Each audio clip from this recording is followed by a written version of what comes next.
All right, everyone. We are rolling and welcome back to the channel. Real happy you could join me. And today we're going to do a special video. It's not a review of a book, it's actually a looking back on the series because I'm one third into Mal's Book of the Fallen and it's my first read through. I'm a quite new reader. I started August last year with Gardens of the Moon, and right now I'm two-thirds done with House of Chains, which puts me in a situation where I'm about one third done with the main series. And I just felt like doing a special video for you guys about my experiences since my reviews of the books have been spoiler free. So I just want to talk openly about spoilers, things that I enjoyed, things that I noticed, things that I might have, like where I might have solved some mysteries and guessed some stuff, but also things that I might not have enjoyed. And I'm also gonna give you some pronunciations of some stuff. So this is just an unscripted video, which all of my videos basically are, but this one is really like, I have no plan. I have not planned this. I just came here this evening, sat in front of my computer and phone and microphone. I just brewed some caffeine-free vanilla chai. It has like cinnamon and cardamom in it. It's like herbal tea. I'm just gonna enjoy my tea and talk to you guys about the books and about the series this far because boy am I having a great time. And you know, the series has kind of infused my everyday life with so much fun in unexpected ways. I just went to the store to buy some groceries this evening and I looked up at the stars and I literally thought, I'm walking under the wheel. You know, because in House of Chains, the Teblor call it the wheel above. You know, it's a wheel above us that's spinning, basically the stars above us. So it's just a funny little thing that small things like that become part of your world and become part of your point of reference, and that's when you know that you're really in a series, you're really enjoying the series, and you're really immersed in it, and that's just so much fun. And it's been a long time since I felt like that. So let's get started. So first of all, starting with Gardens of the Moon, I was really not expecting it and just fell in love with it within the first 50 pages. I think I've spoken about that before. One thing that really stood out to me in the first part of Gardens of the Moon, first chapter, I still can't get over it, is that when Perrin and Topper are in the I think it's the Imperial Warren, there are like traces of something that, like slithery traces of some creature, and I have no idea what that is. Let's see, I'll quote it for you. So this is on page 41 in this edition. It says the following: no shifting of light marked the passing of hours. A number of times they came upon places where the ash embankments had been disturbed, as if by the passage of something large, shambling, and wide. Slithery trails led off into the gloom.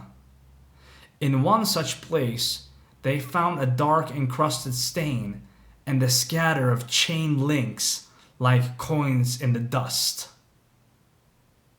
Topper examined the scene and closely while Perrin watched. Hardly the secure road he'd had me believe. There are strangers here, and they are not friendly. So that passage, in I think this is the first chapter, one of the scenes with Topper and Perrin in the Imperial War, that passage stuck with me. I was like, what is the thing that might have left like trails of chains in the Imperial Warren and slithering trails? I have no idea. I still don't know. I have no freaking idea, but I want to know. That one stuck with me. Moving on to chapter 2, I really want to mention that this is also something I loved. The whole scene at the Siege of Pale.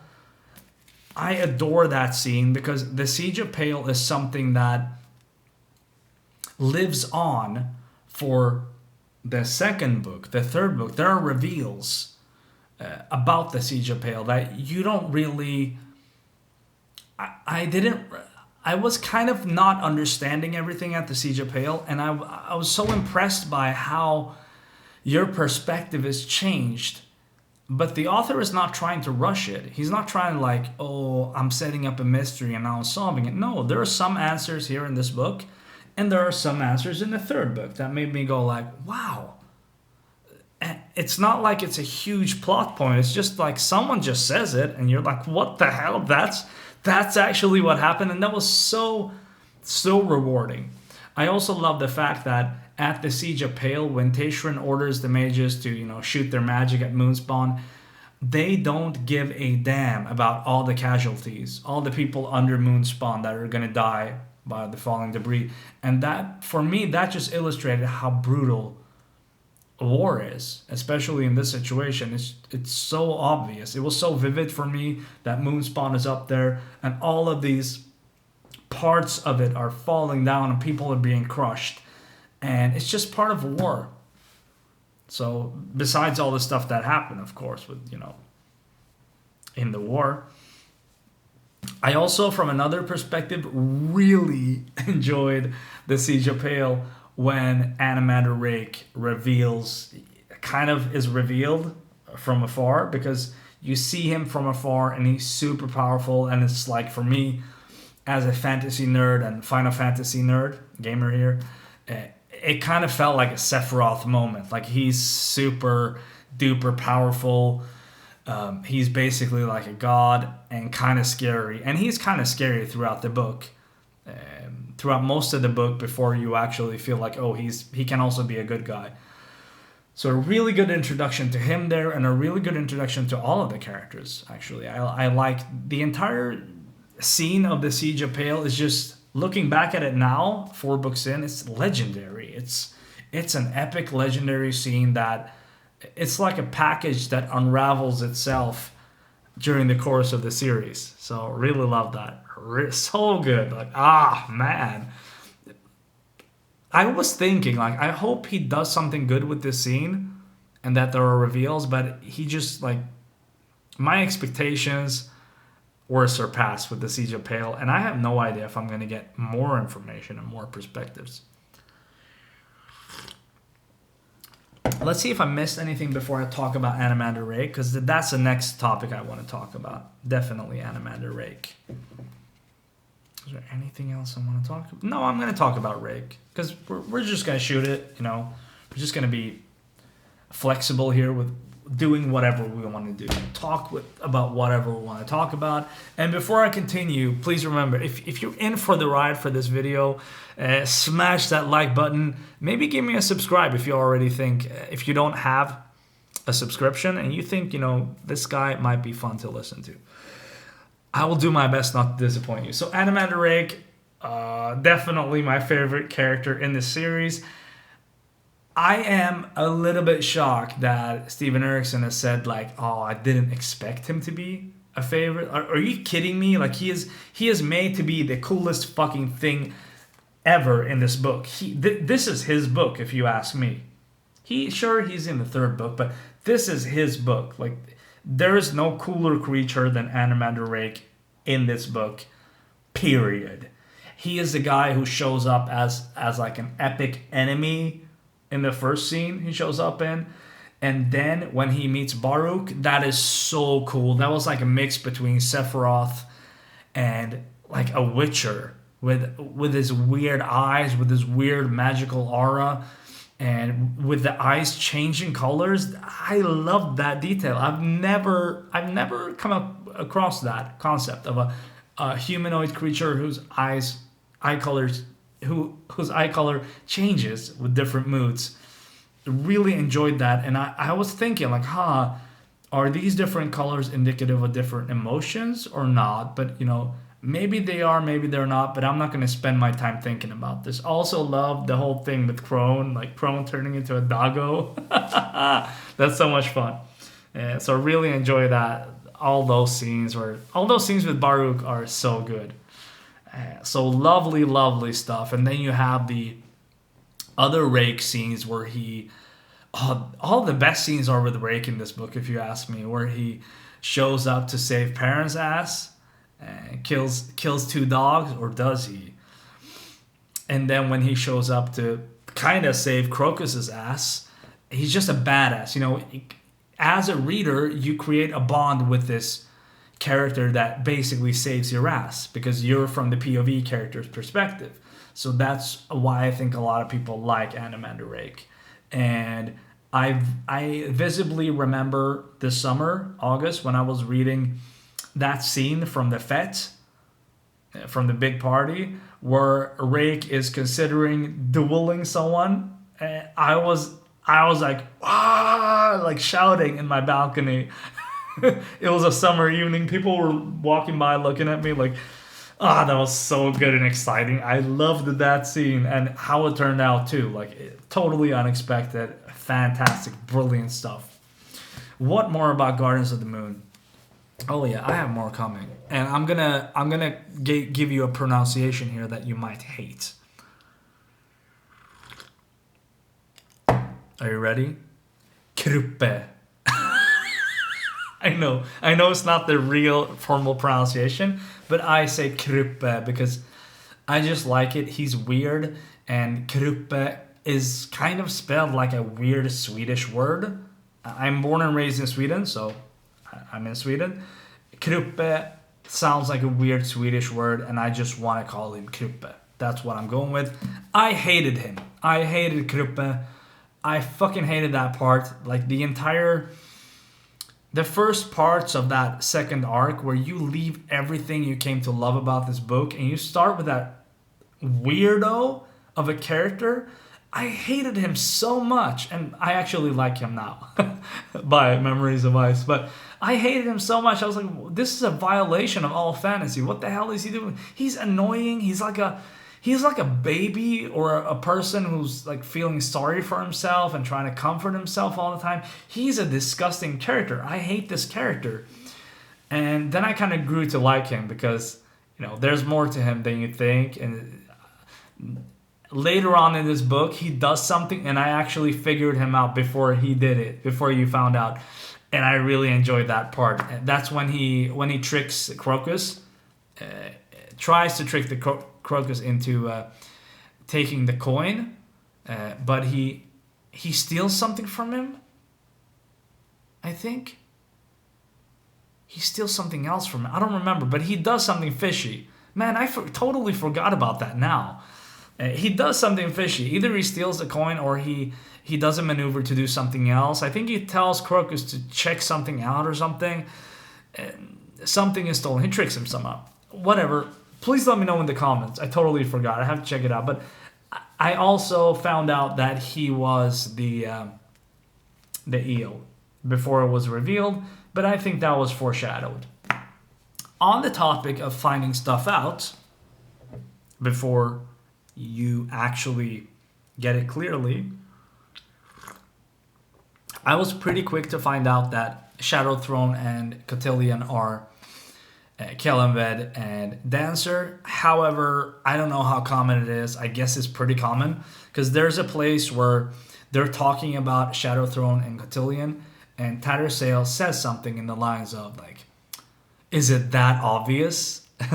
And when she said that, I was like, okay, because it was about the timing of when they supposedly died and when the Shadow Realm, or what's its name, Rashan? No, not Rashan. Mianas was inhabited by, you know, a god or an ascendant, and she says something along the lines of, "Is it that obvious?" And I had gotten some hints before. I'm not sure.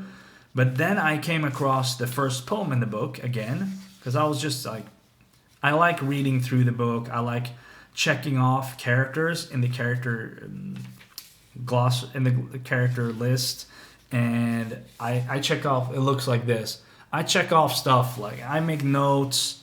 I check off stuff, and I just happened across this Call to Shadow. And what's cool about this poem is, this poem has the first reference where it already hints at these characters being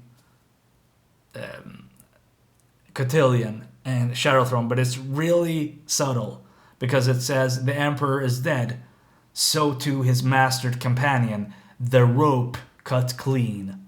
But it's not the rope as a like name, it's more as a word. So I kind of saw that as a hint, and after I saw that hint, I thought maybe they are, but maybe they're not. I'm not sure about it. But they're also trying to have some revenge on last scene, like maybe. That was really exciting. I was kind of sure about it at the end of this book. That I was betting on it, but I was not 100% sure. I was like 80% sure. Somewhere along those lines. So that was super exciting. Anything more? The whole thing with Sorry was really well made. I love the scene where a parent is killed and comes back, because you get to see what it's like to die in this world pretty early. And I really like that as a treat. You don't know much about the world, but you get to see what it's like to die. And then this guy comes back, and there are these hounds of darkness. It's just so freaking cool. And the whole arc with Sorry too, I like it.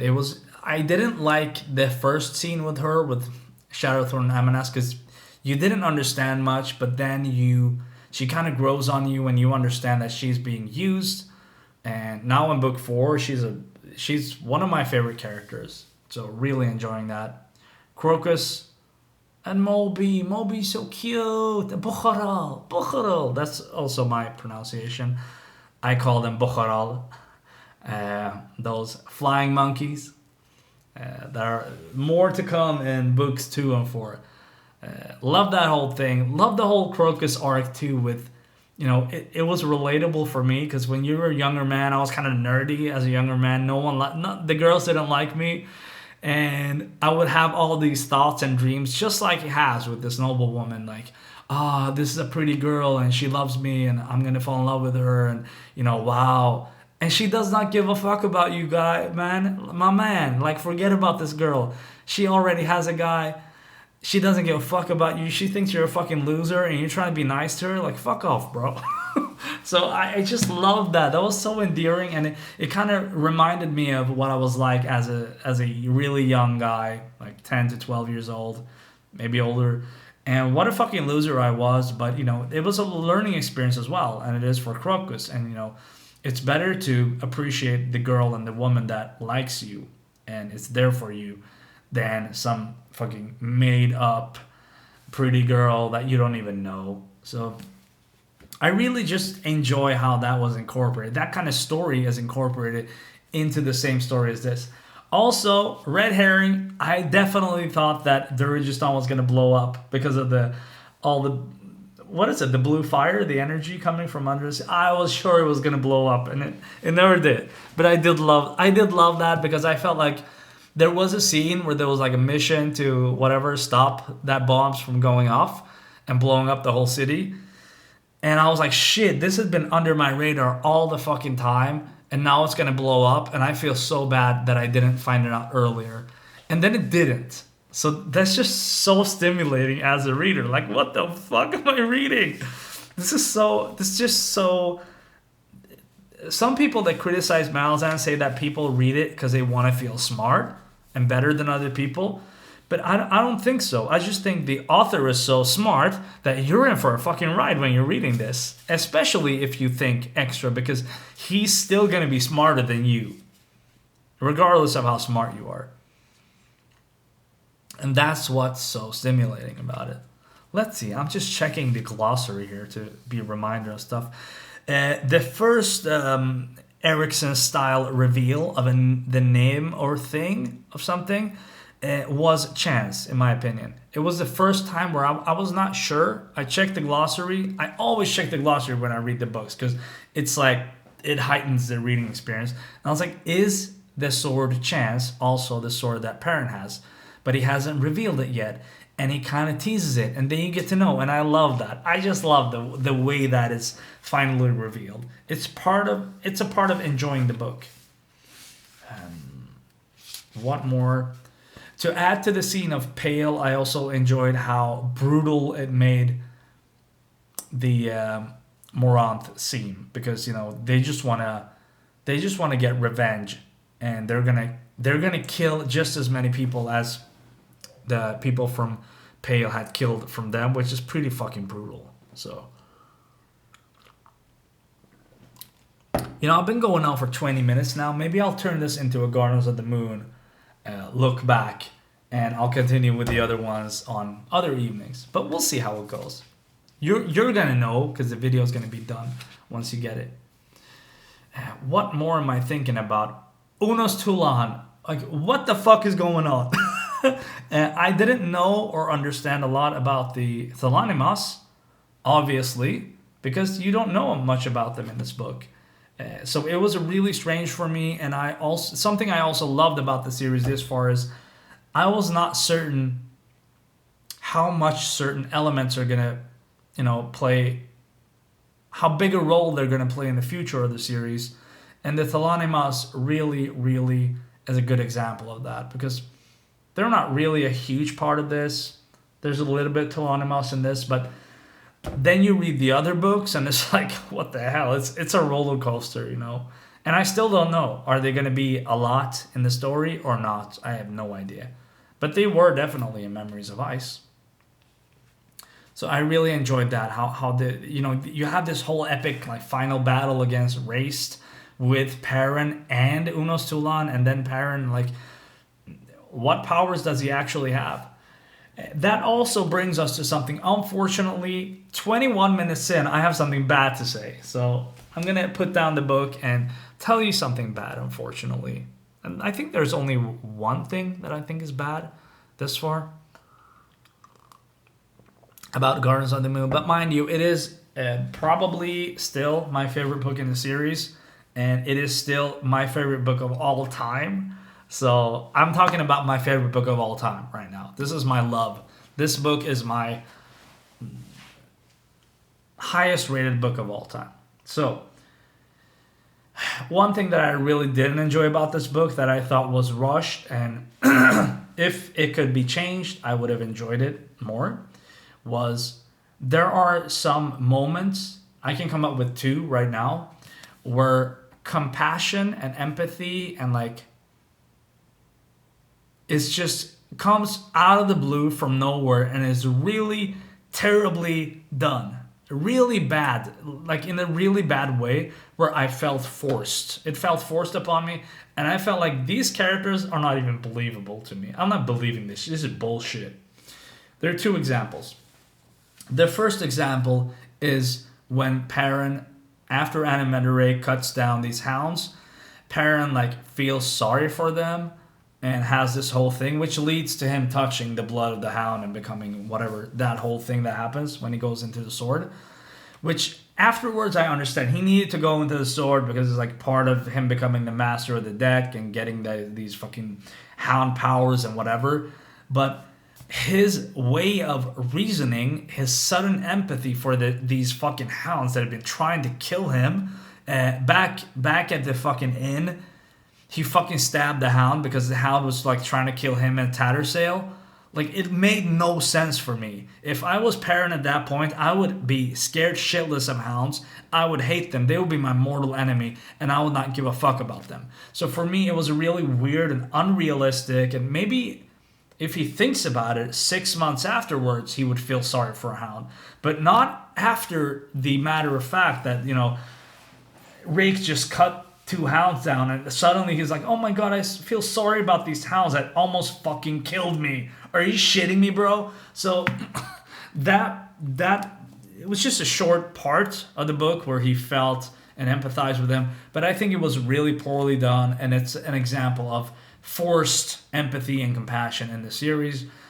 I think there are a lot of great examples of empathy and compassion in the series that I was skeptical to, but I grew to love. So there are definitely many moments like that really touched me, but that part in this Guardians of the Moons was terrible. The other part is Adjunct Lorne. So I think it's pretty close to her end. She has a reflection when they come back to Darujistan. It's her and Unos Tulan, I think. And she has a thought. No, it's not with Unosulan. I think she meets up with someone in the city, and she's on her way to put, to put the Finnest in the city or something like that. And she thinks about all the deaths she's gonna cause, and that she's probably worse than Tattersail, what Tattersail did to her. And just that sudden empathy from nowhere. You had this fucking asshole of a character that just revived a nuclear weapon. Basically, the Jackut. He's basically like a nuclear weapon coming to fucking ruin the city. And all of a sudden, she's all like empathetic and thinking about being a good person. Like, I wasn't buying that, dude. Like, I was not buying that. It was not proportional to the situation and all the, loyalty to the Empire shit.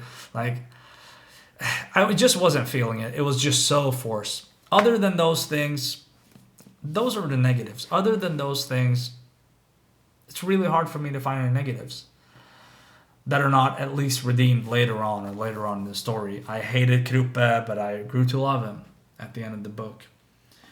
Anything more I want to say about Gardens of the Moon? Let me see. We're not in a hurry right now, so you're not listening to this if you're in a hurry.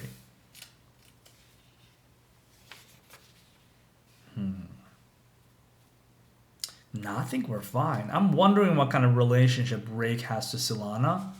I still haven't found out. Krul was kind of cool. It was also cool when Rake turned into a dragon. The fight was really... Okay, I have to talk about the fight. The fight with the demon was really fucking cool. And actually, it was the first Malzahn that I read. I opened this book randomly because I had it for 3 years. I opened it randomly, and I happened to open it, or Rake is mid-air as a dragon and like swooping down on this huge demon. And getting back to that was also almost like this media res storytelling method, where you see something in the middle and then you come back to it.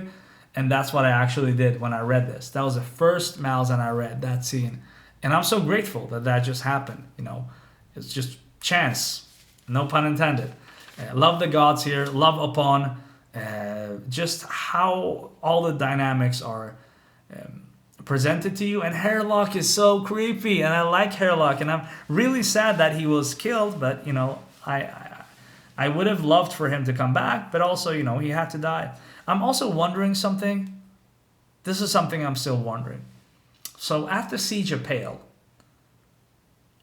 what was the deal with Hairlock and Quick Ben? Were they counting on Hairlock dying? Did they have like an insurance deal where they said like, hey bro, if you ever die during a battle, we're gonna put you in a doll? I still don't understand that, and I'm in book 4, but it made me think. Maybe there are not gonna be any answers for that. What more, guys? Ralik Nom, loved it. Love all these friends at the bar. I love that shit. Kalam and Quick Ben on the rooftops. That was so freaking cool. I don't know what to say, man. This is insane. The more I think about it, it's insane. One more thing I liked with Siege of Pale was that I really felt connected. This sounds weird, but during the battle, I really liked Belladon, Nightchill, and Acaronis. I really liked those characters as mages. They grew on me for some reason, and it's cool that at least 2 of them seem to have a big role. What more? I think that's going to be it. And ending the story, I was really happy to see that the whole thing with Tattersail being reborn kind of thing, that is a huge thing in the 3rd book. And that's just so lovely. Like, how is it possible to write something like this? And my conclusion, coming up to half an hour almost, my conclusion is that this is not just one book.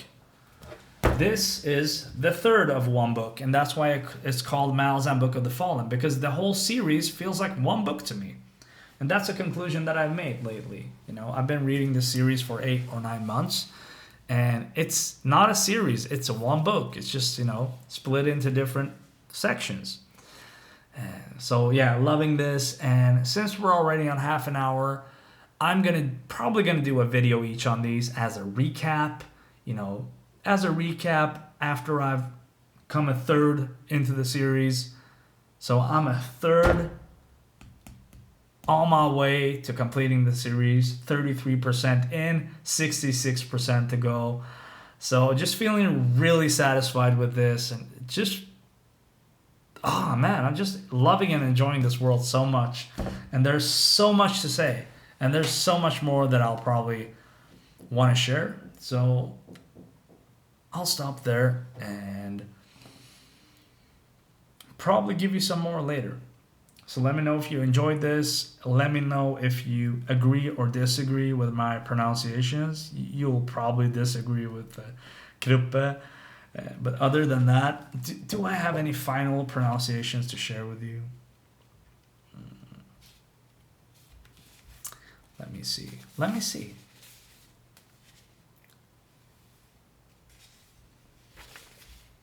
Anything that could be different? Taishran is probably how people pronounce Taishran. I don't think that's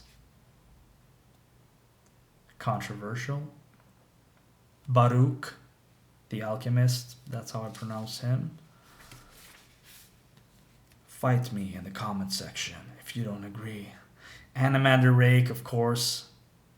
Korlat, Orfantal, Horult. I love the Tistiandi reveal thing. I was already suspecting that they were Tistiandi when they were coming down, because of how they're portrayed in the character list, partly, and because of other stuff too, because they're speaking an ancient language. Love that. Man, this is just fun. But I have no idea, and the whole raced thing, I love that too, man. I have no idea how this video is gonna come across. So I'm just trying this, putting this video out there, and we'll see if you guys enjoy it.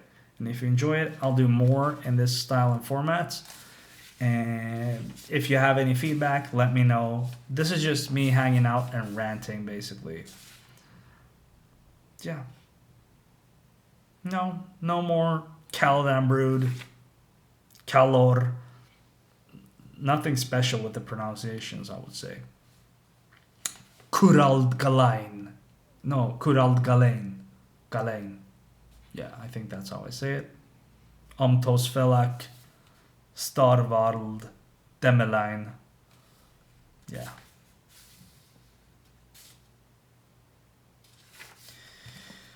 Yeah, that's it. Way over time. So, yeah. Just enjoying the evening. So that's about it. I'm gonna upload this, and you let me know what you think. If I do a Dead House Gates video like this, I do want your feedback, and maybe it's a good format to just chill and talk for an evening. Because yeah, if I think that's the best format, that's probably how we'll do it. All right, so I wish you all a nice evening, and I am going to spend the rest of my evening, before I go to sleep, I have about an hour and a half, I'm going to keep reading House of Chains. And to update you, I currently completed chapter 16, and things are really happening here. Like, Karsa just made a massive sword after getting his gods to the place that they're meant to be. And it seems like a lot of characters are converging there and converging near the Whirlwind as well, some other characters. And I have no idea where this is going. And House of Chains might be my favorite book after Gardeners of the Moon right now. And it might even rival it. But I have no idea because I haven't completed it. But they feel like they're in the same kind of category as books where they have multiple different stories. They don't have one super focused story arc, but multiple different stories. And this just, wow, surpassed my expectations. I thought it was going to be Gardens of the Moon. Then Dead House Gates is a little tough. Memories of Ice is one of the peak stories of the series. And that House of Chains and Midnight Tides were going to be kind of okay, pretty good. But right now, it is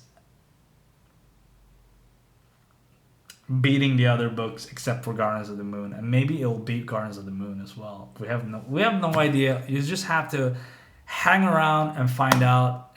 But I do love all of the books. I really love Memories of Ice. No pun intended. I have a lot of good memories from that book. Yeah, so that's gonna be it, and I'm gonna close it off now and wish you all a wonderful evening.